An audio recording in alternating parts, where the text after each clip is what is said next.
Black Panther's doing really well, apparently. It's even breaking box office records.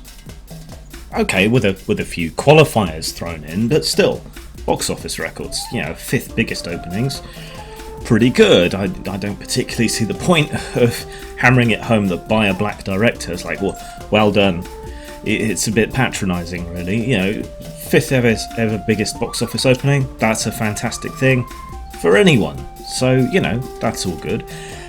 But the really interesting thing about Black Panther to me is how it demonstrates that diversity and representation aren't important.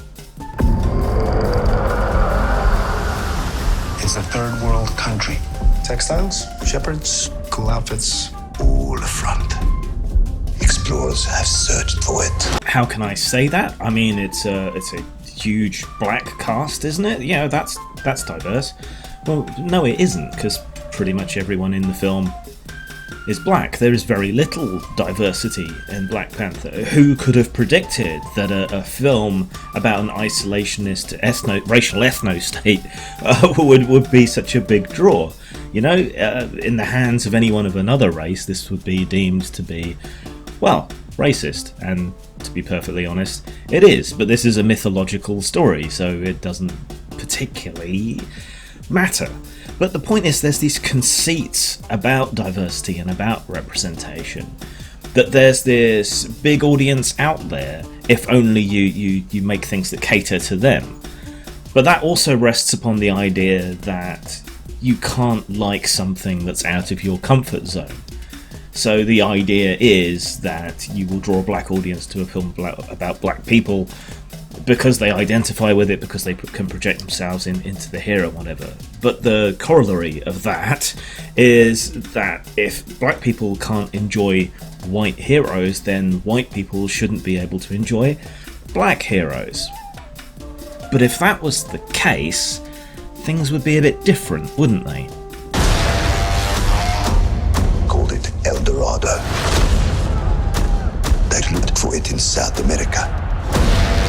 But it was in Africa the whole time.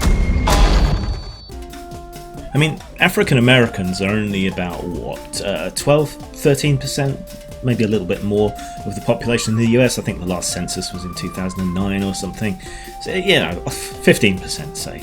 And then if we add in some particularly woke university students, maybe you'd have 20% of the population that would appeal to, while the majority of the population is white. So you would think that you would only get maybe a third of the audience for a film like Black Panther if these conceits about diversity and representation were correct. And yet here we are at, the fifth highest ever grossing film at the box office. So clearly that's not the case. Clearly representation and diversity doesn't matter a fig. Most people couldn't give two tugs of a dead dog's cock about the race or gender or sexuality or whatever else of the person on screen. It's only a tiny minority, far less than 15% or whatever, that actually gives a good god fucking damn about anything other than whether it's a good story. But this is a good thing. This is a great thing for storytelling, for imagination, for the creative arts. This is a fantastic thing. I'm the only one who's seen it and made it out alive. How is it good? Well, it demonstrates that you don't have to give a fuck about anything other than making a good film. It means you can ignore focus groups. It means you can ignore critics coming at you from critical theory or feminist theory or race theory or whatever else they want to try and pressure you with. It shows that all that matters is the audience, and the audience is turned on by you making a good story. So if you focus on that and can ignore everything else, you can ignore market pressure, supposed market pressure to appeal to certain demographics, or you could just make a good story. And this shows that that is the main thing that matters, and that leaves you free to tell any story with any race, any sex, any gender, and that is the path to true diversity and good stories. This is the thing that Marvel used to know and then forgot in the current context when it was inclusive before.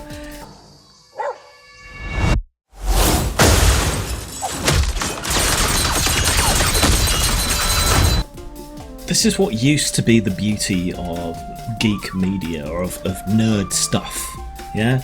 Everyone was united regardless of their other differences over their love of whatever it was, whether it be comic, or a film, or a game, or a pastime, or a hobby, or, toy trains, or painting little soldiers, or collecting 2000 AD or whatever else. They had this overriding enthusiasm for something that was outside of the mainstream, and that brought them together and allowed them to ignore their differences.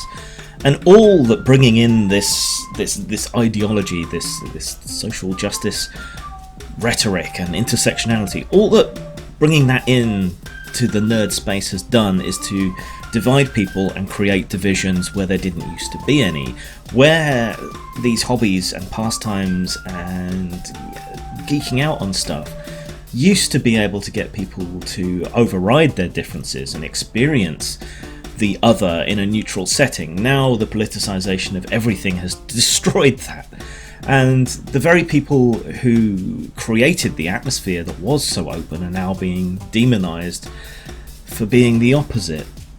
I mean, think about it, okay? Here is a film that is steeped in black culture and mythology, and obviously speaks to a lot of black people in terms of their history of colonialism and all the rest, but it also reaches out to other people, otherwise the box office wouldn't be that good. Yeah? So clearly, white people and comics fans, regardless of what race they are going to see it, and that's allowing people to mix and experience something together. Well, that opportunity is probably being spoiled by the amount of black nationalism and the way that the likes of the Nation of Islam and so on have hopped on top of this with their black supremacist ideologies and so on. So an opportunity is there to bring people together, to understand, to geek out and love something together, and instead we've got that. And we've got people saying white kids shouldn't be able to dress up as the Black Panther because somehow that's blackface by the transitive property or something. So the whole opportunity is being squandered in exactly the same way that injecting these kind of ideologies has ruined tabletop gaming, computer gaming, comics, you name it. It's destroyed the very thing that made it good and made it such a force for social good, for social justice even, and yet the people fucking it up are the people that claim to be for social justice. It's a horrendous irony. I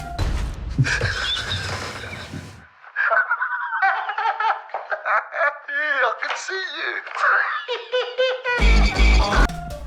For what little many of you will think it's worth, my experience in the goth, metal, industrial scene, in role-playing games, in computer games, in comics fandom, in everything else that I've ever been a fan of, science fiction, all of it. The problem has not been the people within the genre, within the fandom.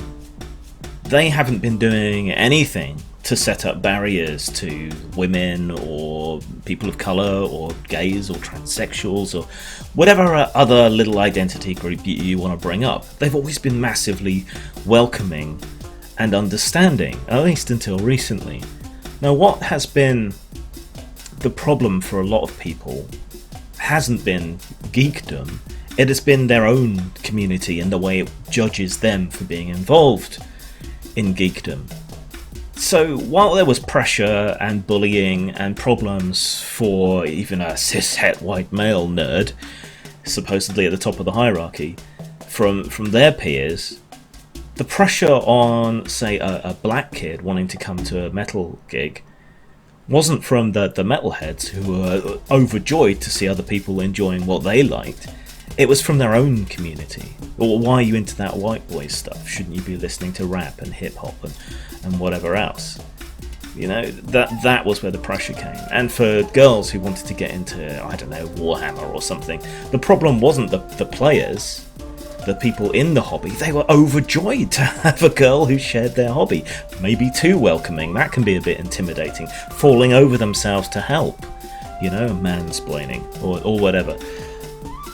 But no, the problem was the other girls that would judge her for getting involved in a boy's hobby and doing that weird stuff. You know, there's an intense amount of social pressure on people that way. That was always where the problem was. Of course, now that's changed slightly because there's been so much entryism into nerd stuff that now, where before you'd be overjoyed to see a punky-looking girl with multicolored hair and piercings join your tabletop group, you'd be overjoyed in the past. Now you're wondering, oh shit, is she going to be one of those social justice types that's going to criticize everything and throw a fit and, you know, slap X cards on the table or whatever else? And the same thing, you worry when now, you never did before, when a person of colour joins the table, are they going to make everything about race? Are they going to pick you up on your depiction of orcs, for fuck's sake? You just don't know. These people, in seeking to make things better, with the best of intentions, have made things worse and destroyed the inclusivity and openness that was already there and was the very thing that they claimed to be trying to create. But yeah, Black Panther demonstrates that this shit really doesn't matter next to story. Not one bit. And that's great. Diversity is a good thing, but it's not a good in and of itself. It has to be part of something greater and broader, like a good story. Zang. The world is changing. Shine is on me like a dog on a what? Boom. Fight the power, put myself on the throne. You know when shit is getting heavy like it weighs a ton. I will run you down like a marathon. Tape you up good, put you in the trunk. See you next Tuesday, you is a punk. Maybe I should have gone with Katanga, my friend. Ah! Ah! Nah, probably not.